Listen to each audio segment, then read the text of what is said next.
উনি বলেছিলেন মান আরাদা আন তাসকুলা উম্মু ওয়া ইয়াতামা ওয়ালাদু ওয়া তারমিলা যাওজাতুহু ফালিয়াসুদ্দানি। খেয়াল করে শুনুন, কান দুইটা খরগোশের কানের মতো খাড়া করে।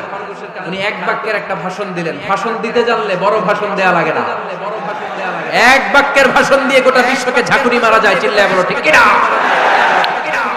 ওমর ফারুক এক বাক্যের একটা ছোট্ট ভাষণ দিলেন, মান আরাদা আন তাসকুলা উম্মু। কে আছো মায়ের এই মক্কায়? কে আছো মায়ের বুক খালি করতে চাও? ইয়াতামা ওয়ালাদু, কে আছো বাচ্চাগুলারে নিজের সন্তানগুলোরে ইতিম বানাতে চাও? কে আছো তারমিলা যাওজাতুহু, নিজের স্ত্রীকে বিধবা বানাতে চাও? ফালিয়া সুলতানি, বুকের পাটা থাকলে আমি ওমর রে থামাও।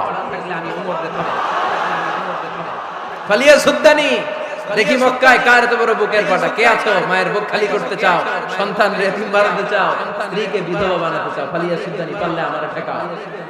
এই বলে উনি আল্লাহু আকবার